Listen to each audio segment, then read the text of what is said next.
નમસ્તે વિદ્યાર્થી મિત્રો, જય શ્રી સ્વામિનારાયણ. કેમ છો બધા? મજામાં? આજે આપણે સામાજિક વિજ્ઞાનમાં પાઠ 9 જે નાગરિક શાસ્ત્રને લગતો છે, પાઠ 9 એટલે કે મૂળભૂત હક્કો, મૂળભૂત ફરજો અને રાજ્યનીતિના માર્ગદર્શક સિદ્ધાંતો, એના વિશે થોડીક ચર્ચા કરીશું. વિદ્યાર્થી મિત્રો, આપણે જોયું કે ભારતનું બંધારણ છે એ કેવા પ્રકારનું છે અને ભારતમાં કેવા પ્રકારની શાસન વ્યવસ્થા ચાલે છે. તો ભારતના બંધારણમાં ભારતને સાર્વભૌમ બનાવવા માટે લોકોને સ્વતંત્રતા આપવામાં આવી છે અને લોકોથી જ શાસન ચાલે એટલા માટે લોકશાહી શાસન વ્યવસ્થા પદ્ધતિ પણ અમલમાં મૂકવામાં આવી છે. તો આપણે જોયું ભારતના બંધારણ વિશે આપણે પાઠ 8માં પણ અભ્યાસ કર્યો હતો. તો જે ભારતના બંધારણ છે એ ઘડવામાં ઘણા બધા લોકોએ મહત્ત્વનો ફાળો આપ્યો હતો. એમાં મુખ્યત્વે સરદાર વલ્લભભાઈ પટેલ હોય, જવાહરલાલ નહેરુ હોય, કૃષ્ણસ્વામી અય્યર હોય, પછી વિજયલક્ષ્મી પંડિત હોય, એવા ઘણા બધા જે વિદ્વાનો હતું એ પોતપોતાની કક્ષાએથી એણે બનાવવા માટે મહત્ત્વનો ભાગ ભજવ્યો હતો. એના અધ્યક્ષ હતા ડૉક્ટર રાજેન્દ્ર પ્રસાદ, પણ ખરડા સમિતિના અધ્યક્ષ તરીકે ડૉક્ટર BR આંબેડકર એટલે કે બાબા સાહેબ આંબેડકરની વરણી કરવામાં આવી હતી.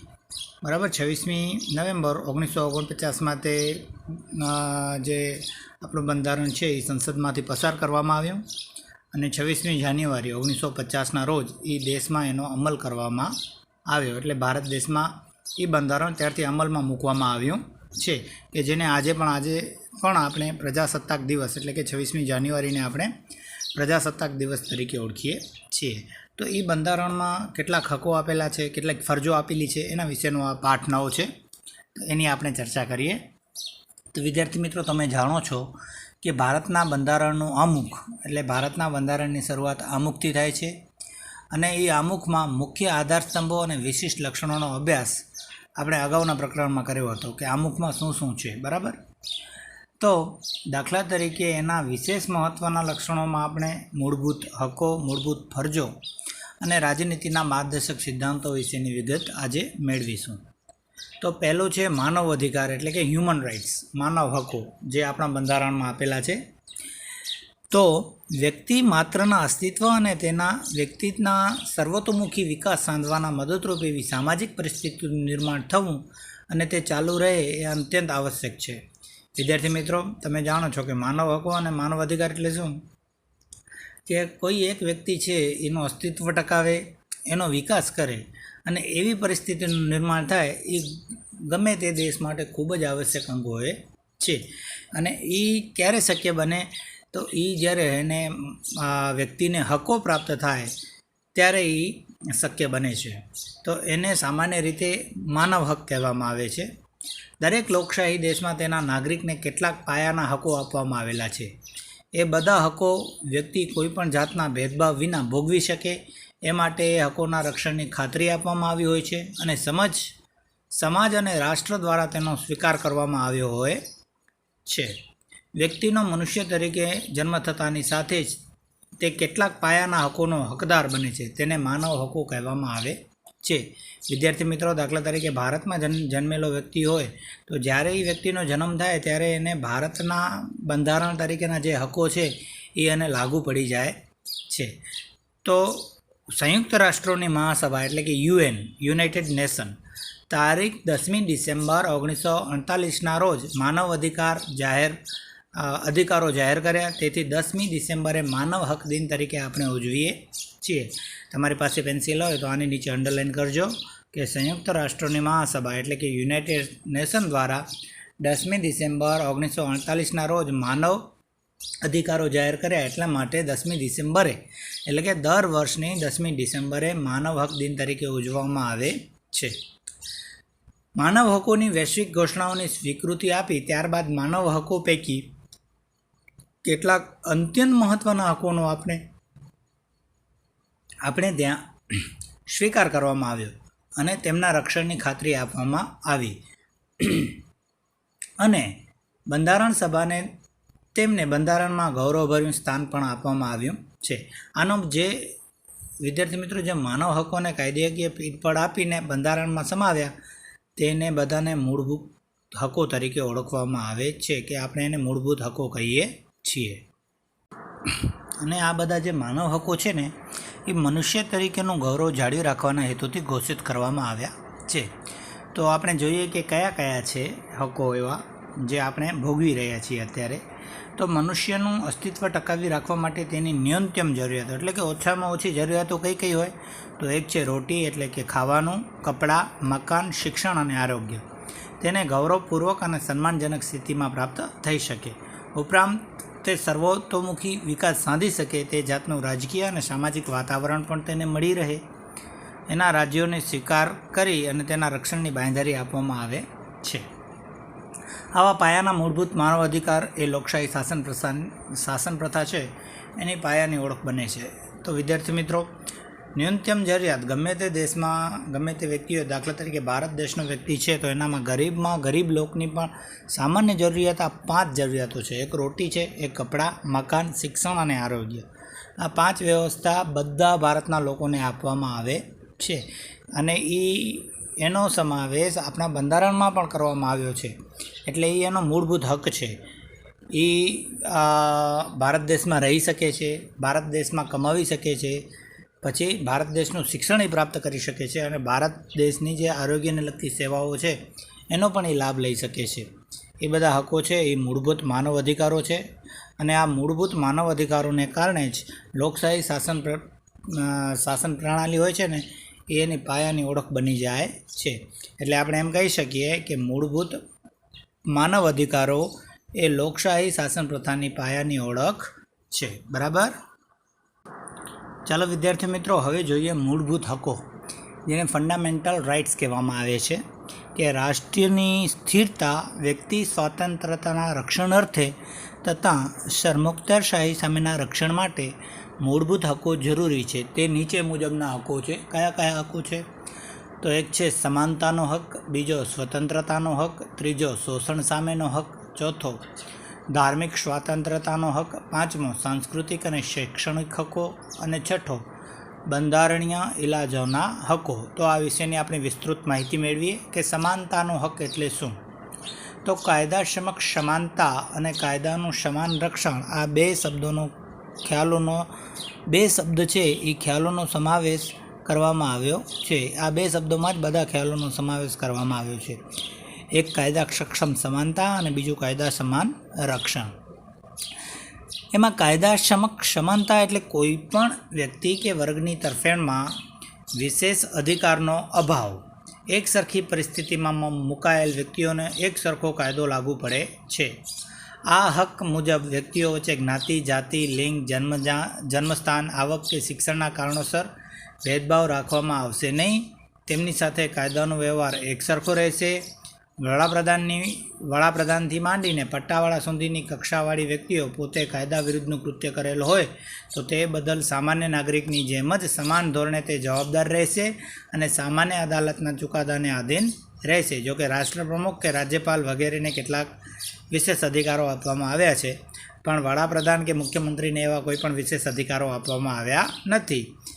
એટલે જ આ વાક્યનો પ્રયોગ કર્યો છે કે વડાપ્રધાનથી લઈને પટ્ટાવાળા સુધીની કોઈ પણ કક્ષાની વ્યક્તિ હોય એને બધાને સરખા કાયદા લાગુ પડે છે.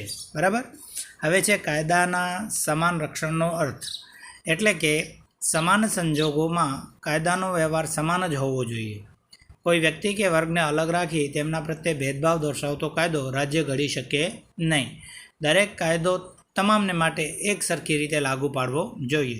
એટલે કે ગરીબ તવંગર કે જાતિ જ્ઞાતિના ભેદભાવોને આધારે કે સ્ત્રી પુરુષના જે ભેદભાવોને આધારે કોઈ પણ કાયદો લાગુ પાડવામાં આવતો નથી. બધાને એક સરખો જ લાગુ પડે એ ધ્યાન રાખવામાં આવે છે. કોઈપણ નાગરિકને દુકાનો, નાસ્તાગૃહો, હોટલો, જાહેર મનોરંજનના સ્થળોએ પ્રવેશ મેળવવાનો, જાહેર સ્થળોનો ઉપયોગ કરવાનો, જાહેર રસ્તા, તળાવો કે કૂવાઓનો વપરાશ કરવાની તમામને એક સરખી સમાન તક આપવામાં આવે છે. એ આપણે જાણીએ છીએ કે ગામમાં કોઈ પણ રહેતા હોય તો ત્યાં શાળા છે તો એ શાળામાં બધા વિદ્યાર્થીઓ પ્રવેશ લઈ શકે છે. દુકાન છે તો ત્યાં ગમે તે જ્ઞાતિ જાતિના લોકો છે એ દુકાનમાંથી વસ્તુઓ લઈ શકે છે. મનોરંજનના સ્થળો છે તો સિનેમાઘરો છે, એમાં ગમે તે જાતિના લોકો આવી અને આ પિક્ચર જોઈ શકે છે. એવી જ રીતે કોઈ પણ રસ્તા છે, તળાવો છે, એ બધા જાતિના લોકો એનો સમાન ઉપયોગ કરી શકે છે. એટલે સમાનતાનો હક આપવામાં આવે છે. તે સિવાય સ્ત્રીઓ અને બાળકો માટે ખાસ કાયદાકીય જોગવાઈઓ લિંગના આધારે ભેદભાવ ગણાશે નહીં. તે જ પ્રમાણે સમાજની અનુસૂચિત જાતિ, અનુસૂચિત જનજાતિઓ તેમજ સામાજિક અને શૈક્ષણિક રીતે પછાત વર્ગોની ઉન્નતિ માટે રાજ્યને ખાસ જોગવાઈ કરતાં રોકશે નહીં.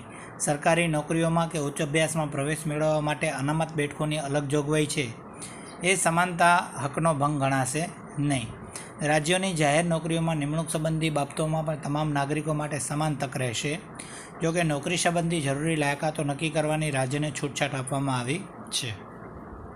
સામાજિક ન્યાય અને વ્યક્તિના ગૌરવની ખાતરી સ્વરૂપે અસ્પૃશ્યતાની નાબૂદી કરીને અસ્પૃશ્યતાનું કોઈપણ સ્વરૂપમાં આચરણ પર પ્રતિબંધ છે અને શિક્ષાપાત્ર ગુનો પણ બને છે. તો વિદ્યાર્થી મિત્રો, આમાં જે અમુક કાયદાઓ છે એ સ્ત્રીઓ અને બાળકોને આપવામાં આવેલા છે, પુરુષોને નથી આપેલા, પણ એ કાંઈ લિંગના આધારે ભેદભાવ ગણાશે નહીં. દાખલા તરીકે ગુજરાત સરકાર દ્વારા 33% અનામત, 30% કે 33% અનામત ગુજરાતમાં સરકારી નોકરી માટે સ્ત્રીઓને આપવામાં આવી છે. તો એ કાંઈ લિંગના આધારે ભેદભાવ ગણાશે નહીં, કારણ કે અમુક રાજ્યોને જાહેર નોકરી સંબંધી જે નિમણૂક છે એ એના હકો છે, એની લાયકાત નક્કી કરવાની રાજ્યને છૂટછાટ આપવામાં આવી છે. તો અમુક જે અનુસૂચિત જાતિ કે અનુસૂચિત જનજાતિના વિદ્યાર્થીઓ હોય તો એના માટે પણ રાજ્યને ખાસ જોગવાઈ કરતાં એ કોઈ પણ રોકી શકશે નહીં. પણ વિદ્યાર્થી મિત્રો, સામાજિક ન્યાય અને વ્યક્તિના ગૌરવની ખાતરી સ્વરૂપે અસ્પૃશ્યતા એટલે શું કે પહેલાં કોઈ પણ જે સવર્ણો હતા એ નીચેના વર્ણના લોકોને તિરસ્કાર કરતા, એટલે કે એને જો આપણે જેને કહી શકીએ ને કે એની સાથે પંગતમાં ભેગા જમવા પણ ન બેસે, પછી એની સાથે એમનો વ્યવહાર પણ થોડોક દૂરોગામી હતો. પણ અત્યારના સમયમાં એ અસ્પૃશ્યતા એટલે કે જેને આપણે છૂતઅછૂત કહી શકીએ, એ જે છે નિયમ છે એ કોઈ પણ સ્વરૂપમાં આચરણ પર પ્રતિબંધ છે. આજે આપણે એવો કોઈ પણ છૂતઅછૂતનો જે ભાવ છે એ પ્રગટ નથી કરી શકતા, અને જો ક્યારેક કોઈ વ્યક્તિ દ્વારા આવો ભાવ પ્રગટ કરવામાં આવે તો બંધારણમાં એ શિક્ષાપાત્ર ગુનો બને છે. બરાબર. તો સમાજમાં કૃત્રિમ રીતે ભેદભાવો ઊભા કરવા તથા ઇલકાબો અને ખિતાબો દૂર કરવામાં આવ્યા છે. જેમ કે નામની આગળ સર, પછી દિવાનજી હોય, રાવ બહાદુર જેવા વિશેષણો લાગતા હતા તે દૂર થઈ ગયા છે. પહેલાંનામાં તમે જોજો તો પહેલાં આપણે સર કહેતા, કોઈને દિવાનજી કહીને બોલાવતા, કોઈને રાવ બહાદુર જેવા કહીને બોલાવતા. તો એવા જે માનવાચક જે વિશેષણો હતા એને દૂર કરવામાં આવ્યા છે. સ્વતંત્રતા પછી જુદા જુદા ક્ષેત્રોમાં તેમના વિશિષ્ટ પ્રદાનને અને સિદ્ધિઓને ધરાવતી વ્યક્તિઓ બિરદાવવા માટે સરકાર દ્વારા જ ભારત રત્ન, પદ્મભૂષણ, પદ્મવિભૂષણ અને પદ્મશ્રી જેવા વિશિષ્ટતા દર્શક એવોર્ડ આપવામાં આવે છે. એટલે આપણે જાણીએ છીએ કે હવે કોઈ રાજા મહારાજા દ્વારા કોઈ પણ વ્યક્તિને બિરદાવવામાં નથી આવતો, પણ સીધો ભારત સરકાર દ્વારા જ એને બિરદાવવામાં આવે છે. એના માટે ભારત સરકાર દ્વારા કોઈ પણ ક્ષેત્રમાં વિશિષ્ટ પ્રદાન અને સિદ્ધિઓ ધરાવતી વ્યક્તિઓને ભારત રત્ન આપે છે, પદ્મભૂષણ આપે છે, પદ્મવિભૂષણ અને પદ્મશ્રી જેવા ઇનામ એટલે કે વિશિષ્ટતા દર્શક એવોર્ડ આપવામાં આવે છે. તો એ સિવાય લશ્કરી સેવાઓમાં પરમવીર ચક્ર અપાય છે, એ આપણે જાણીએ છીએ. બરાબર. એના સિવાય લશ્કરી સેવાઓમાં નામની આગળ general, major, chief marshal, field marshal જેવા વિશેષણો લાગે છે. તે સમાનતાના હકનો ભંગ ગણવામાં આવતો નથી. બરાબર. આમ આ હક થકી સમાનતાવાળા સમાજની સ્થાપનાનો ઉદ્દેશ છે અને ભારતમાં કાયદાનું શાસન છે તે સ્થાપિત થતું જાય છે. બરાબર વિદ્યાર્થી મિત્રો, તો આપણે જોયું કે પહેલાં જે જમાનામાં કોઈ પણ જાતિને લગતા વિશેષણો હતા એને હટાવી અને એ જે એવોર્ડ હતા એને પણ હટાવી અને ભારત સરકાર દ્વારા જ હવે જે લોકો વિશિષ્ટ પ્રદાન કરે છે એને ઇનામ આપવામાં પણ આવે છે. પછી પરમવીર ચક્ર લશ્કરી સેવાએ જે એટલે કે જે સૈનિકો છે એમની વીરતાને અનુરૂપ વીરતા ચક્ર કે પરમવીર ચક્ર પણ આપવામાં આવે છે. પણ આ કોઈ જે ઇનામ આપવામાં આવે છે એમાં કોઈ સમાનતાનો ભંગ આવતો નથી. એના સિવાય અલગ પ્રકારના સમૂહો કે વર્ગો માટે તેની અલગ વિશિષ્ટ સેવાઓના સંદર્ભમાં અલગ અલગ પ્રકારની નાગરિકીય જોગવાઈઓ હોય છે. દાખલા તરીકે વકીલો છે, ડૉક્ટરો, શિક્ષકો, વીમા કંપનીઓ, સ્ત્રીઓ, સગીરાઓ માટે અલગ અલગ કાયદાઓ છે. સમાન કામ માટે સમાન વેતનનો સિદ્ધાંત પણ આ અનુચ્છેદનો જ ભાગ હોય છે. એટલે કે બધાને જેટલું કામ આવે એટલું જ એને વેતન એટલે કે પગાર મળવો જોઈએ એવો પણ એક સિદ્ધાંત આપણા બંધારણમાં આપેલો છે. તો આ બધા માટે સમાનતાનો હક છે કે બધા ભારતના લોકો છે એ સમાન રીતે જીવે અને સમાન હકો ભોગવે. એ પછી ગમે તેવી ઊંચી પોસ્ટ ઉપર હોય તો એ જો કાયદાકીય રીતે ગુનેગાર હોય તો એને એ સજાને પાત્ર છે, અને જો સારું કામ કરે તો એ ઇનામને પાત્ર બને છે. તો આવી રીતે આપણે જોઈએ તો ભારત દેશના બધા લોકો માટે એટલે કે ભારત દેશના બધા નાગરિકો માટે એક જ હક છે, સમાનતાનો હક. બરાબર. હવે બંધારણમાં બીજો હક આપવામાં આવ્યો છે સ્વાતંત્રતાનો હક. આપણે જાણીએ છીએ કે આપણો ભારત દેશ છે વિદ્યાર્થી મિત્રો 15મી ઓગસ્ટ ઈસવીસન 1947ના રોજ ભારત દેશ આઝાદ થયો હતો. એટલે કે આપણને સ્વતંત્રતા મળી હતી. એના પછી આપણું જ્યારે બંધારણ ઈસવીસન 26મી જાન્યુઆરી 1950ના જ્યારે અમલમાં મૂકવામાં આવ્યું એમાં અમુક પ્રકારના લોકોને સ્વતંત્રતાના હક આપવામાં આવ્યા. તો કેવી પ્રકારની સ્વતંત્રતા હતી એ આપણે જોઈએ. તો 6 પ્રકારની સ્વતંત્રતા બક્ષવામાં આવી છે ભારતના બંધારણ દ્વારા. એક છે વાણી અને અભિવ્યક્તિની સ્વતંત્રતા, બીજી છે શાંતિથી અને શસ્ત્રો વિના ભેગા થવાની અને સભા ભરવાની સ્વતંત્રતા, ત્રીજો મંડળો અથવા સંઘો રચવાની સ્વતંત્રતા, ચોથો ભારતના કોઈપણ પ્રદેશમાં ગમે ત્યારે મુક્તપણે હરવા ફરવાની સ્વતંત્રતા, પાંચમો ભારતના કોઈપણ પ્રદેશમાં કોઈપણ ભાગમાં રહેવાની અને સ્થાયી થવાની સ્વતંત્રતા, અને છઠ્ઠી ગમે તે વ્યવસાય, કામકાજ, વેપાર કે ધંધો કરવાની સ્વતંત્રતા બધા લોકોને એટલે કે ભારતના બધા નાગરિકોને આપવામાં આવી છે. આ 6 પ્રકારની સ્વતંત્રતા છે. વિદ્યાર્થી મિત્રો, આપણે જાણીએ છીએ કે ભારતીય નાગરિકોના વ્યક્તિત્વના સર્વતોમુખી એટલે કે સર્વાંગી વિકાસ અને અભિવ્યક્તિ માટે, લોકશાહીના સુચારુ સંચાલન માટે વ્યક્તિ તંદુરસ્ત અને સ્વસ્થ જીવન જીવી શકે એ માટે આ હકનું સવિશેષ મહત્ત્વ આપવામાં આવ્યું છે. કોઈ પણ વ્યક્તિ આ બધી સ્વતંત્રતાનો મનસ્વીપણે, બેફામપણે વર્તીને સ્વચ્છંદી બનીને ઉપયોગ કરી શકે નહીં. રાજ્ય સરકારના વ્યાપક હિતમાં જાહેર સુલેહ, શાંતિ અને સલામતી અર્થે આ સ્વતંત્રતાઓ પર વાજબી નિયંત્રણો અને મર્યાદાઓ પણ મૂકવામાં આવી છે અથવા કોઈ મૂકી શકે છે એવી બંધારણમાં સ્પષ્ટતા થઈ છે. કઈ સ્વતંત્રતા કઈ મર્યાદાઓમાં રહીને ભોગવવાની છે તેની જાહેરાત બંધારણમાં કરવામાં આવી છે. દાખલા તરીકે આપણે હમણાં ઉપર જોઈ વિદ્યાર્થીઓ કે પહેલી વાણી અને અભિવ્યક્તિની સ્વતંત્રતા હતી અને બીજી હતી શાંતિથી શસ્ત્રો વિના ભેગા થવાની અને સભા ભરવાની સ્વતંત્રતા. પણ એ સ્વતંત્રતા બધા ભારતના વ્યક્તિઓને આપવામાં આવી છે, પણ એમાં સમય અનુસારે ફેરફાર થતો જાય છે. દાખલા તરીકે અત્યારનો આપણે સમય જોઈએ તો આ જે સ્વતંત્રતા છે એ આપણને લાગુ પડતી નથી. કોઈ પણ જગ્યાએ શાંતિથી શસ્ત્રો વિના ભેગા થવાની કે સભા ભરવાની, અત્યારે તમને ખબર છે કે આપણે જે કોરોનાનો સમય ચાલી રહ્યો છે તો એના સરકારશ્રી દ્વારા જે બંધારણની જોગવાઈઓ છે એમાં થોડોક ફેરફાર કરવામાં આવ્યો છે. એટલે કે અમુક સમયે સરકાર દ્વારા કરફ્યુ લાગવામાં આવે છે, તો અમુક સમયે જે લગ્ન છે, પછી જે કથાઓ છે જ્યાં વધારે પડતા લોકો ભેગા થાય એના કારણે જે આ રોગ ફેલાઈ રહ્યો છે તો એના માટે સંપૂર્ણ પ્રતિબંધ આપવામાં આવ્યું હતું. તો આવી પ્રકારની જે અમુક ફેરફારો છે એ સરકાર હસ્તક હોય છે એવું પણ બંધારણમાં લખવામાં આવ્યું છે. બરાબર વિદ્યાર્થી મિત્રો, હવે આપણે જોઈએ કે ભારતીય નાગરિકને પોતાના વિચારોની વાણી અને વર્તન દ્વારા અભિવ્યક્ત કરવાની સ્વતંત્રતા બક્ષવામાં આવી છે. એટલે ગમે તે વ્યક્તિ પોતાનો વિચાર પ્રગટ કરી શકે છે એવી સ્વતંત્રતા છે. લેખિત યા મૌખિક કે આંગિક અભિનય થકી એ વ્યક્ત કરી શકે છે, પરંતુ તે મુજબ અમર્યાદિત કે નિરંકુશ રીતે વર્તવાની કોઈને છૂટ આપવામાં આવતી નથી.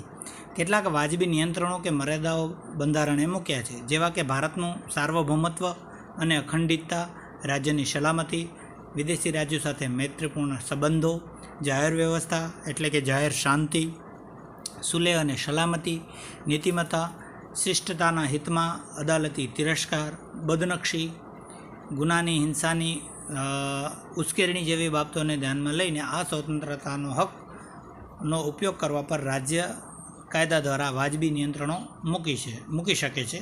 આ ઘણી બધી મર્યાદાઓ વાજબી છે કે નહીં તે નક્કી કરવાની સત્તા પણ ન્યાયતંત્રની છે. અખબારી સ્વતંત્રતામાં વિચારો અને અભિપ્રાયો થકી જાહેર હિતને આગળ ધપાવવાનો હેતુ સમાવિષ્ટ કરવામાં આવ્યો છે, પરંતુ આ સ્વતંત્રતાનો અલગ ઉલ્લેખ થયો નથી અને અભિવ્યક્તિની સ્વતંત્રતામાં તેનો સમાવેશ થઈ જાય છે. એટલે મેં તમને પહેલાં જ કીધું કે આપણે કોઈ પણ જે બંધારણીય હકો આપવામાં આવેલા છે એના ઉપર રાજ્ય સરકાર વાજબી નિયંત્રણો મૂકી શકે છે, એવું પણ બંધારણમાં સમાવિષ્ટ કરવામાં આવ્યું છે.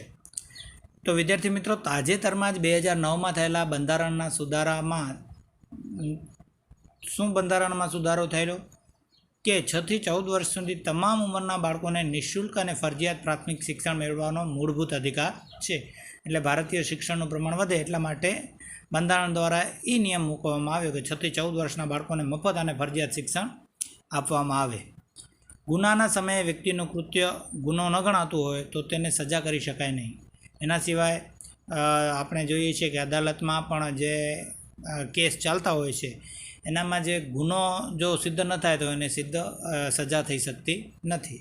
તેમની સજાની નિર્ધારિત જોગવાઈઓ વધુ સજા કે એકના એક ગુના માટે એકથી વધુ વખત વ્યક્તિને સજા થઈ શકતી નથી.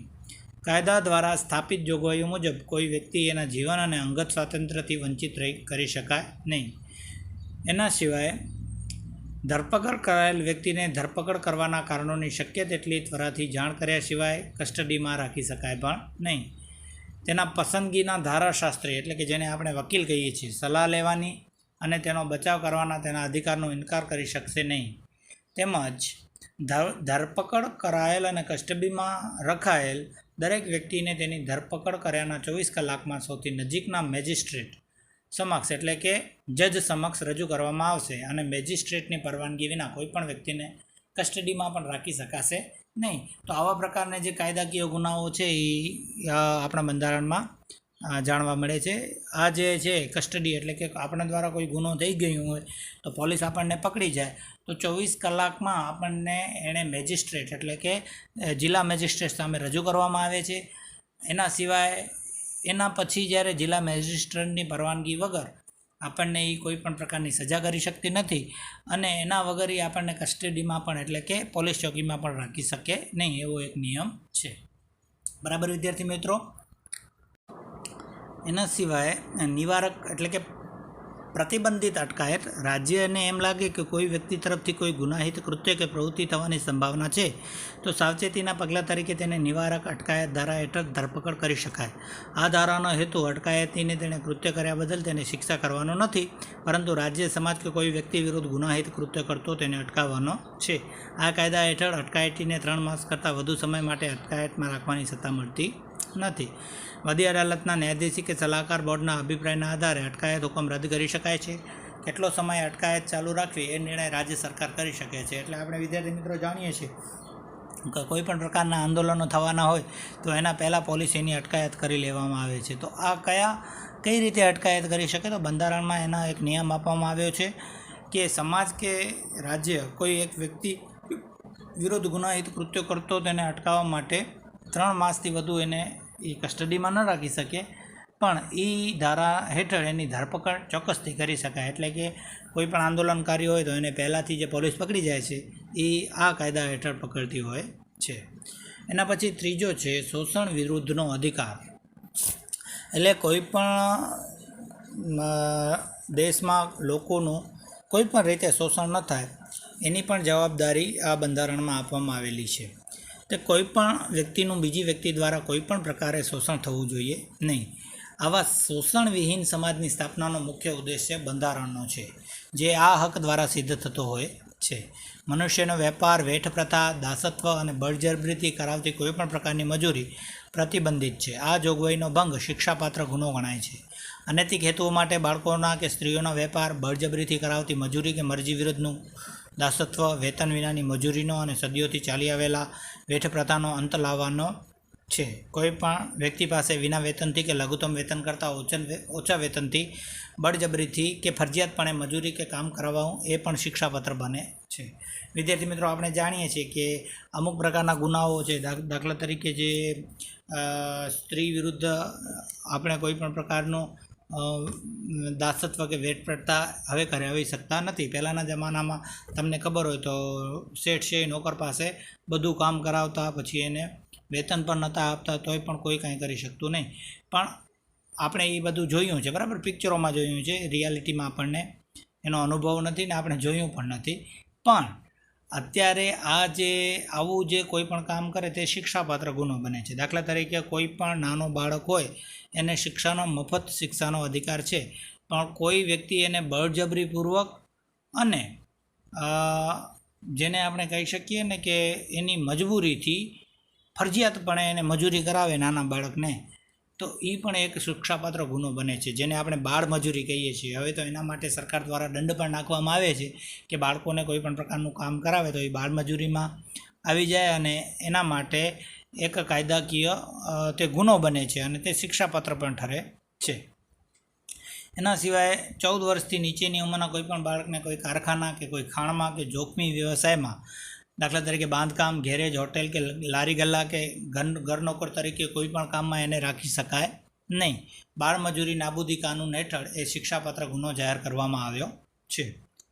અને રાજ્યને જાહેર હેતુઓ માટે લશ્કરી સેવાઓ કે રાષ્ટ્રીય ફરજો, સમાજ સેવાના કોઈ ક્ષેત્રમાં ધર્મ, જાતિ, લિંગ, જ્ઞાતિ કે વર્ગના ભેદભાવ રાખ્યા વિના ફરજિયાતપણે વ્યક્તિ પાસે સેવા લેવાનો અધિકાર છે. આ સેવા વેતન વિના કે સવેતન પણ હોઈ શકે છે. એટલે અમુક રાજ્યને કોઈ પણ કામ કરાવવું હોય તો ધર્મ, જાતિ, લિંગનો એમાં કોઈ પણ પ્રકારનો ભેદભાવ રહેતો નથી અને એ કામ કરાવી શકે છે.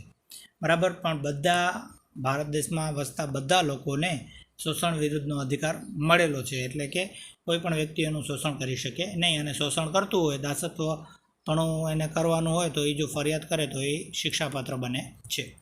એના પછી આવશે ચોથો, ધાર્મિક સ્વતંત્રતાનો હક.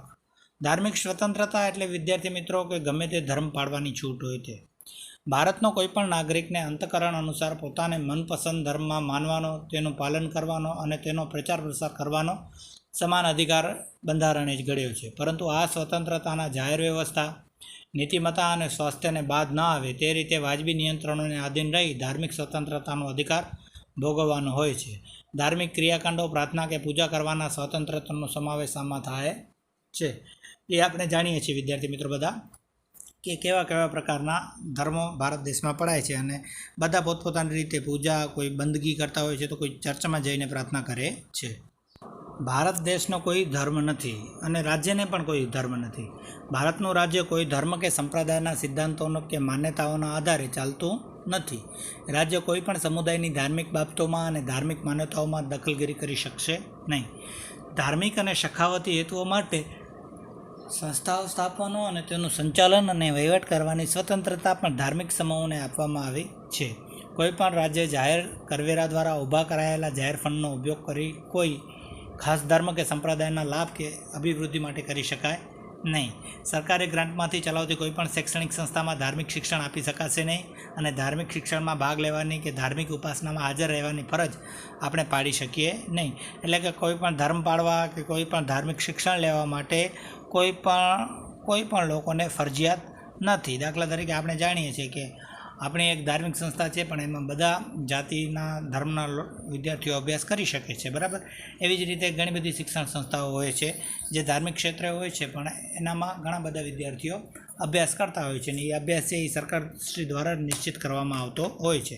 એમાં પછી એવું ન હોય કે મુસ્લિમ વિદ્યાર્થી હોય તો એ શ્રી કૃષ્ણની જે કવિતા આવે એ ન ભણે, એવું બધું કોઈ પણ કાર્ય ચલાવી લેવામાં આવતું નથી. અને જો હિન્દુ વિદ્યાર્થી હોય તો એ કોઈ ઈસાઈનું જે પાત્ર છે, ઈસુ ખ્રિસ્તનું પાત્ર ન ભણે, એવી પણ કોઈ જોગવાઈ કરવામાં આવેલી નથી. એટલે કે બધા ધર્મના બધા બાળકોને જે પણ સરકારશ્રી દ્વારા શાળા ક્ષેત્રે ભણવામાં આવે એને ફરજિયાતપણે ભણવું પડે છે. બરાબર. પાંચમો છે સાંસ્કૃતિક અને શૈક્ષણિક હકો. વિદ્યાર્થી મિત્રો, ભારતમાં વિવિધ ધર્મો, વિવિધ ભાષાઓ અને સંસ્કૃતિ ધરાવતા લોકો રહે છે. ભારતમાં રહેતા લોકો પોતાની આગવી ભાષા, લિપિ, સંસ્કૃતિની ઓળખ અને તેના આધારે રચાયેલા વર્ગ સમૂહને જાળવી રાખવાનો અધિકાર છે. દાખલા તરીકે ભારતમાં વસતા લોકોને એવું નથી કે હિન્દી એટલે હિન્દી જ બોલવું પડે. એ ધર્મના લોકો છે, કઈ ભાષા બોલે છે, એ ભાષા, એની સંસ્કૃતિ, એ બધું એને કરવાની છૂટ આપવામાં આવી છે. કોઈપણ શૈક્ષણિક સંસ્થાઓ કે જે રાજ્યની ગ્રાન્ટ પર નિર્ભર હોય તેમાં ધર્મ, જાતિ, જ્ઞાતિ, ભાષા કે તેવા કોઈ કારણસર કોઈ નાગરિકને પ્રવેશ આપવાનો ઇનકાર કરી શકાય નહીં. એ છે શૈક્ષણિક હકો. એટલે કોઈ પણ શાળામાં ધર્મ, જાતિ ઉપર કોઈ પણ રીતે નાગરિકને પ્રવેશ આપવાનો ઇનકાર કરી શકાશે નહીં. એટલે કે વિદ્યાર્થીઓ એમાં બધી જાતિના વિદ્યાર્થીઓ, બધી ધર્મના વિદ્યાર્થીઓ, બધી જ્ઞાતિના વિદ્યાર્થીઓ ભણી શકે છે. જો કોઈ ઉમેદવાર ચૂંટણીમાં ધર્મ, જાતિ કે ભાષાના ધોરણે પોતાને મત આપવાની અપીલ કરે તો તે લોક પ્રતિનિધિત્વ ધારાની કલમ 123 હેઠળ ગેરરીતિ ગણાય છે. જોઈએ વિદ્યાર્થી મિત્રો, આપણે ચૂંટણીમાં જોતા હોઈએ છીએ કે કેટલાક નેતાઓ છે પોતાની જાતિ છે એને જે છે એ ચૂંટણીનો મુદ્દો બનાવી અને ચૂંટણી લડતા હોય છે, પણ એ પણ એક ગુનાપાત્ર છે, જેને કલમ 123(3) હેઠળ જેને ગેરરીતિ ગણવામાં આવે છે. કોઈપણ રાજ્ય કોઈપણ કાયદો ઘડીને નાગરિકોને તેના કોઈપણ વિભાગ પર, કોઈપણ સંસ્કૃતિ કે કોઈ ભાષાના પાયા પર રચાયેલી તમામ લઘુમતીઓને તેની પસંદગીની શૈક્ષણિક સંસ્થાઓ સ્થાપવા અને વહીવટ કરવાનો અધિકાર આપશે. રાજ્ય પણ કોઈ ધર્મ, ભાષા પર રચાયેલી લઘુમતી સંસ્થાઓને રાજ્યનીતિમાંથી આપતી શૈક્ષણિક સહાય કે શૈક્ષણિક શિષ્યવૃત્તિઓ જેવા લાભોમાં માત્ર એક કારણોસર ભેદભાવ કરી શકે નહીં. આવી લઘુમતી સંસ્થાઓની મિલકતનું ફરજિયાત સંપાદન કે પોતાના હસ્તક લેવા ઈચ્છે તો રાજ્ય જરૂરી વળતર આપીને જ કરી શકે છે. આમ શૈક્ષણિક સંસ્થાઓના સંદર્ભે મહત્વપૂર્ણ જોગવાઈઓ બંધારણમાં કરવા માટે આવી છે. પછી છઠ્ઠો છે બંધારણીય ઇલાજોનો હક. વિદ્યાર્થી મિત્રો, ગમે તેટલા સારા કાયદાઓ ઘડવામાં આવે, મૂળભૂત હકોની જોગવાઈ કરવામાં આવે, પરંતુ જો તેનો અમલ કરવામાં ના આવે તો આવી સ્વતંત્રતા કે અધિકારનો કોઈ અર્થ સરતો નથી. તેથી આવા હકોનો અમલ માટે બંધારણમાં જોગવાઈ કરવામાં આવી છે, જે અનુસાર મૂળભૂત હકોના ભંગ બદલ સીધા જ સર્વોચ્ચ અદાલતમાં કે વડી અદાલતમાં જઈ દાદ માંગવાનો અધિકારને પણ મૂળભૂત હક તરીકે માનવામાં આવ્યો છે. સર્વોચ્ચ અદાલત મૂળભૂત હકોના રક્ષણની અગત્યની ભૂમિકા ભજવે છે. આ અંગે અદાલત જરૂરી લાગે તે પ્રકારના યોગ્ય આદેશો, સૂચના કે આજ્ઞાપત્રો, હુકમનામા કાઢવાની વિશાળ સત્તા તેને બંધારણને બક્ષવામાં આપવામાં આવી છે, જે અંગે કોઈ વાંધો લઈ શકતું નથી અને મૂળભૂત અધિકારોનો ભંગ થયાની કોઈ રાજ્યની ફરિયાદ પણ કરી શકતો નથી. પણ વિદ્યાર્થી મિત્રો, મૂળભૂત અધિકારોનો ભંગ થયાની કોઈ રાજ્યની ફરિયાદ કરવામાં આવે તો તેનો ઉપાય સર્વોચ્ચ અદાલત માટે જરૂરી બને છે. આપણે ડૉક્ટર બાબા સાહેબ આંબેડકરે આ હકને બંધારણનો આત્મા કહેવામાં આવ્યો છે. એટલે કયો હક છે એ બંધારણના આત્મા સમાન છે? તો બંધારણીય ઇલાજોનો હક એ બંધારણના આત્મા સમાન છે. સંસદ કાયદા દ્વારા આવા હુકમો બહાર પાડવાની સત્તા કોઈ અદાલતને સુપ્રત કરી શકે છે. મૂળભૂત અધિકારોનો ભંગ થતો હોય કે તે સાથે અસંગત હોય તેવો કાયદો ઘડતા રાજ્ય વિધાનસભાને સર્વોચ્ચ અદાલત અટકાવી શકે છે. આમાં હક કોઈપણ નાગરિકોને મૂળભૂત હકોના ભંગ બદલ અદાલતોમાં જવાનો હક, એ હકોનું રક્ષણ મેળવવાનો હક. આમ બંધારણમાં બક્ષવામાં આવેલ મૂળભૂત હકો ભારતીય નાગરિકો માટે ઉપલબ્ધ કરાવવામાં આવ્યા છે. આ હકો સરકાર એટલે કે કેન્દ્ર કે રાજ્યની સરકાર સામે પણ આપવામાં આવ્યા છે. મૂળભૂત હકો બધા સમય માટે બધા નાગરિકો માટે ઉપલબ્ધ હોય છે, પરંતુ કટોકટીના સંજોગોમાં અમુક મૂળભૂત હકો સ્થગિત કરી શકાય છે. કોઈપણ નાગરિકના મૂળભૂત હકો છીનવાઈ જાય તેવો કોઈપણ કાયદો રાજ્યો ઘડી શકતો નથી. એટલે કે બધા લોકોને બધા હકો ભોગવવા મળે જ છે. એ ભારત દેશના બંધારણમાં પ્રથમથી આપવામાં આવ્યો છે. એમાં આપણે સમાનતાનો હક જોયો, સ્વતંત્રતાનો હક જોયો, શોષણ સામેનો હક જોયો, ધાર્મિક સ્વતંત્રતાનો હક જોયો, સાંસ્કૃતિક શૈક્ષણિક હક અને બંધારણીય હકો, એ જે મૂળભૂત હકો આપવામાં આવેલા છે એની આજે આપણે ચર્ચા કરી વિદ્યાર્થી મિત્રો. એટલે આ હકોથી આપણે જોઈ શકીએ છીએ કે ભારતનો માનવી જે નાગરિક છે એ ગમે તે દેશમાં રહી શકે છે, ગમે તે રાજ્યમાં રહી શકે છે અને પોતાનું ગુજરાન ચલાવી શકે છે, એનો પણ એને હક આપવામાં આવ્યો છે.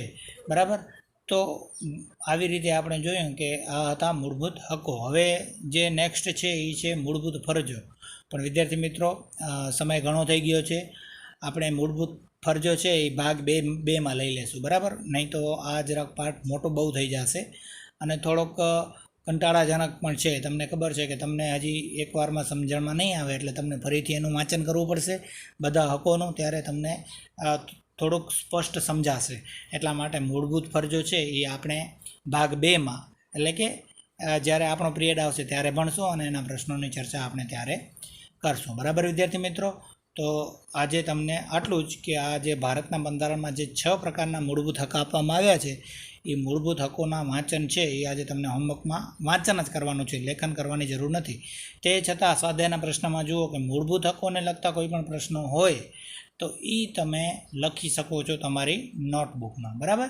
બાકી આપણે છેલ્લે જે આપણે જ્યારે પાઠ પૂરો થશે ત્યારે આપણે સ્વાધ્યાયના પ્રશ્નોની ચર્ચા કરશું, ત્યારે બધા પ્રશ્નોની ચર્ચા સાથે કરશું. બરાબર. તો ત્યારે ઘરે રહો, સુરક્ષિત રહો અને શાંતિથી આ પાઠનું વાંચન કરી જે આપણે ભણ્યા ને મૂળભૂત હકો, એમાં જે 6 હકો આપવામાં આવેલા છે એનું વાંચન કરજો. અને સ્વાધ્યાયમાં એને લગતા જે પ્રશ્નો હોય તો આ મૂળભૂત હકોમાં જે પ્રશ્નોનો જવાબ મળે તો એ તમે ગોતજો. બરાબર? Thank you.